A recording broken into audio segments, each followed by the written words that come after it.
Stay and listen if you are interested in transforming your plantation's understory into a profitable secondary business while cutting fertilizer costs. We will reveal the most interesting things at the end, so stick around. Welcome to this podcast episode brought to you by AGS Agriculture Global Solutions, your partner for better farming practices. This podcast is for oil palm farmers and is based on peer-reviewed scientific articles that we transform into practical language for farmers. Thanks for having me. It's great to be here. So today we're discussing a really fascinating study from Indonesia. It was published in 2026. Let's look at the integration of beef cattle within oil palm plantations. Right, a highly debated topic. Yeah, exactly. Specifically, we're comparing stall feeding, which is often called the cut and carry system, with pastoral or grazing systems that operate right there in the plantation. Yeah, and the central premise here is really about stacking enterprises, trying to optimize every square meter of a holding. You obviously have the primary crop, but beneath that mature canopy sits this entire ecosystem of understory vegetation. Which is usually just a headache for the manager. Exactly. In a standard operational model, managing that understory represents a massive maintenance cost. So introducing cattle into that specific environment is an attempt to flip a management liability into a secondary revenue stream. Let's unpack the mechanics of that biological feedback loop because, the theory sounds incredible. We are essentially talking about deploying a biological tractor. I like that analogy, yeah. Think about how a normal mechanical tractor operates. It burns expensive diesel, it requires constant maintenance, you have to pay an operator, and it emits exhaust. Right, it's a huge capital drain. But this biological tractor, the cow, fuels itself entirely on the weeds you want to get rid of anyway. Mm-hmm. And instead of emitting exhaust, it leaves behind high-quality organic fertilizer in its wake. It really is an elegant system on paper. The cost savings on the weeding side alone are substantial. When cattle graze in a pastoral system within the plantation, their feeding action serves as a continuous biological weeding mechanism. Cutting down the slashing rounds. Exactly. The immediate result is a drastic reduction in the need for mechanical slashing rounds or, chemical herbicide applications. So you are simultaneously cutting diesel costs, chemical costs, and the labor costs associated with spray gangs. And then we get to the output side of that biological tractor, the dung. How significant is the nutrient return from the cattle to the palms? It creates a highly efficient, localized nutrient cycle. As the herd moves through the plantation, they distribute manure that is incredibly rich in organic matter and essential nutrients. We are talking specifically about nitrogen, phosphorus, and potassium, or N, P, and K. The big three. Right. Nitrogen drives the frond production, and potassium is obviously critical for bunch development. Over time, this natural distribution improves the soil structure and enhances microbial activity. It allows the farmer to meaningfully reduce their reliance on expensive synthetic chemical fertilizers. By the way, soil testing for acidity and nutrient content is essential, and remember leaf testing when relevant. That makes perfect sense. Yeah. You have to monitor those baselines before just arbitrarily cutting back on the synthetic inputs. Absolutely. You can't just guess. But here is where I have to push back on this whole concept. If this is a perfect biological circle, cows eat weeds, palms get free fertilizer, farmer makes money on beef, why isn't every plantation doing it flawlessly? What is the catch when applied in the real world? Quick note, tell us in the comments what oil palm topics you want next so we make episodes on what matters to you. Subscribe to our YouTube channel if you are not subscribed yet, give this episode a like, and write a comment. This helps our YouTube channel so we continue transforming oil palm scientific articles into language that is easy to understand and digest. Oh wait, I think you usually do that part. Yes. Let me just reread that really quickly for our listeners. Quick note. Tell us in the comments what oil palm topics you want next so we make episodes on what matters to you. Subscribe to our YouTube channel if you are not subscribed yet. Give this episode a like and write a comment.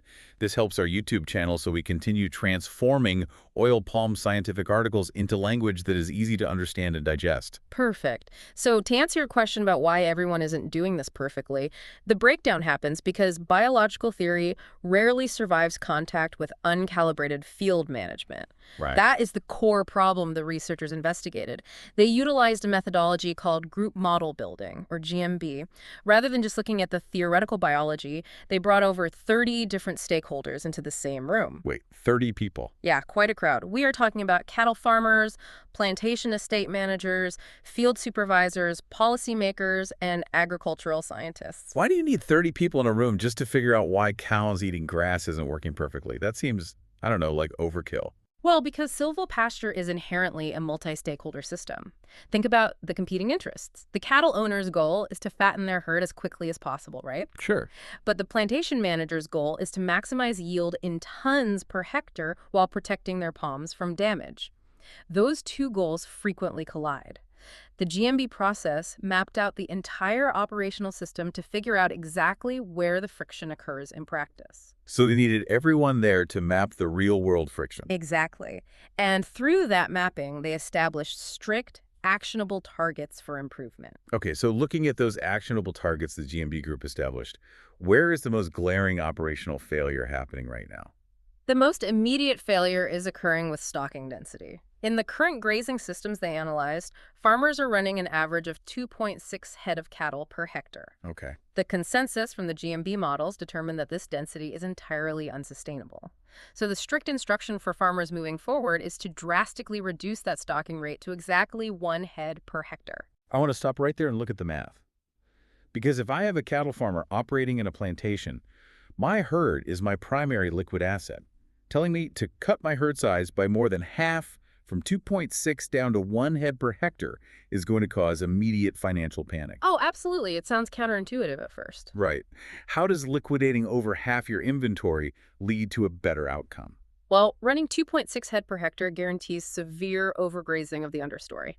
Cattle are selective grazers, right? They will eat the most nutritious, palatable legume species first. They pick the good stuff. Exactly.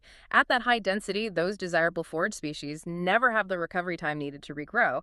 So they're eventually eradicated and replaced by unpalatable, woody weeds that offer zero nutritional value to the cattle. So the farmer thinks they have 2.6 cows getting fat, but in reality, they have 2.6 cows slowly starving because the quality of the food source has been completely destroyed. Precisely. And the damage extends to the primary crop as well. A high concentration of cattle constantly trampling the same areas leads to severe soil compaction. Especially around the root zones, I imagine. Right, particularly around the root zones of the palms.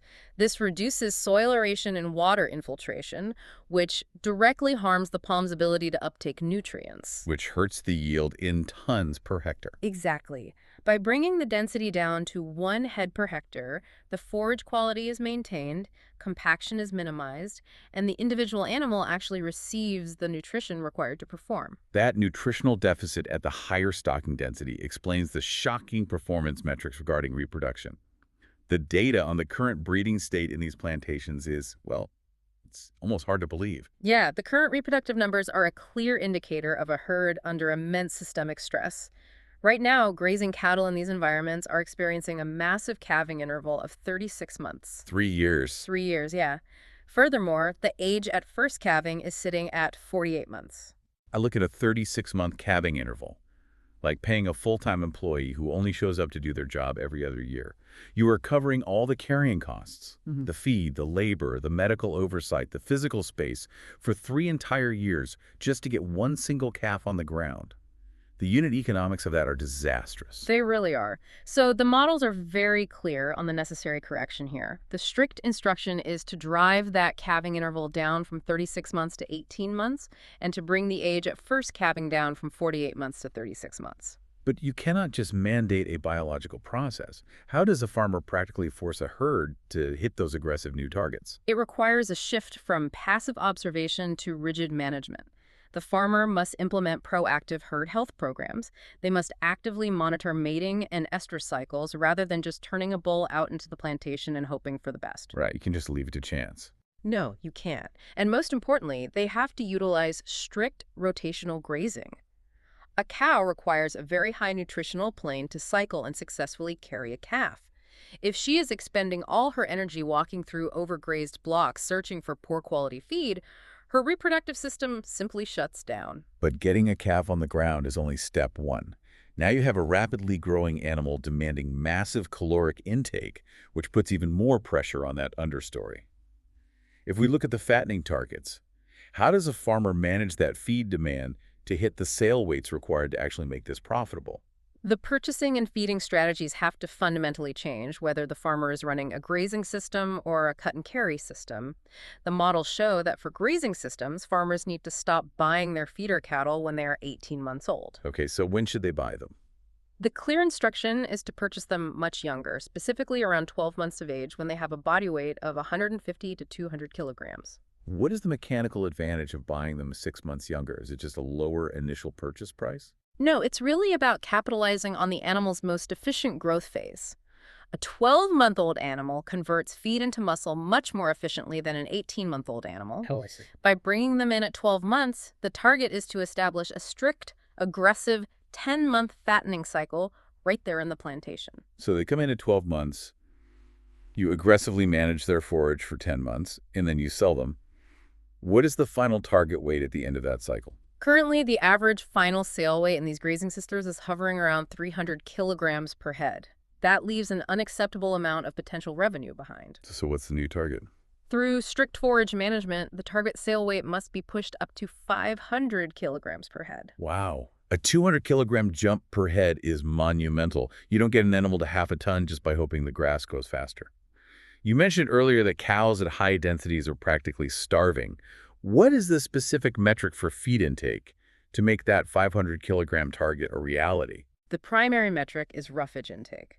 To hit that 500-kilogram target, the farmer must ensure the cattle are consuming roughage equivalent to 15% of their body weight every single day. Every single day. And where are they at now? The current data shows that farmers in these plantation systems are only hitting about 7.5%, so they are literally underfeeding the potential of the genetics by half. Doubling the daily intake requires a massive logistical leap. And this brings us to the elephant in the room regarding the agricultural reality of this region, the dry season. Oh, definitely. The big bottleneck. Right. We all know that the natural understory vegetation in a plantation drops off significantly when the rains stop. If you are targeting 15% of body weight daily to hit those half-ton weights, how on earth do you maintain that intake when the grass simply isn't growing? The instruction here separates the profitable professional operations from the struggling ones. You cannot react to the dry season. You have to plan for it months in advance. The farmer must secure supplemental feeding sources or, ideally, actively cultivate what we call a feed bank. Let's focus on that feed bank concept. What does that actually look like on the ground for a plantation farmer? A feed bank is a dedicated area of high-yield forage, something like king grass or Napier grass. It's planted either in open areas along borders or in specific blocks dedicated solely to forage production. So do you let the cows graze that during the dry season? No, actually, it is not grazed. It is managed strictly as a cut-and-carry reserve specifically for those dry months. When the understory in the grazing blocks stops producing, the farmer harvests the feed bank and brings that roughage directly to the cattle to maintain that 15% daily intake requirement. That makes total sense. Yeah, you cannot rely on natural understory year-round and expect to consistently hit a 500-kilogram sale weight. That structural control is key. It is about taking the weather variable out of the equation. Let me stop you right there, though, because if I am a plantation manager overseeing a multi-million-dollar asset of mature palms, my biggest nightmare isn't the dry season. It is Ganoderma basal stem rot. Yes, the Ganoderma fear is huge. Exactly. Moving a herd of 500-kilo animals through my rows, their hooves are trampling the soil, they are brushing against the trunks.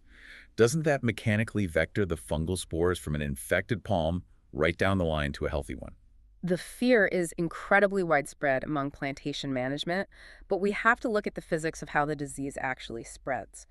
While Ganoderma is a devastating threat, particularly in older palms or areas previously planted with coconut, the scientific consensus highlighted in the study indicates that cattle do not inherently drive the spread of the fungus. How is that possible? If an animal steps on an infected root mass and walks to a healthy tree, why isn't the fungus traveling with them?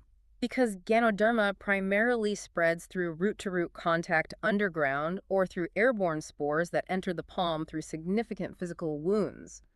Properly managed rotational grazing, especially at that reduced density of 1 head per hectare, does not exacerbate underground root contact. And it doesn't wound the trees. Right. It does not create the large structural wounds on the palm trunk necessary for spore entry.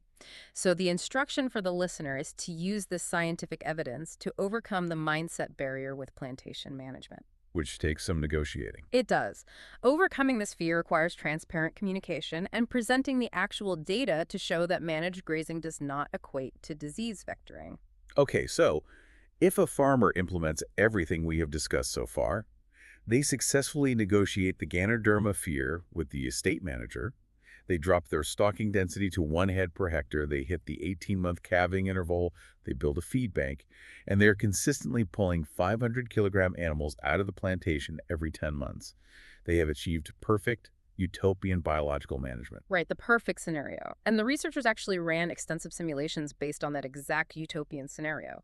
They asked if the farmers execute the biology flawlessly, will the cattle population scale enough to reach the national production targets set for 2045? And what did the simulation reveal? The simulations showed that even with perfect biological management, the cattle population will not reach those 2045 national targets.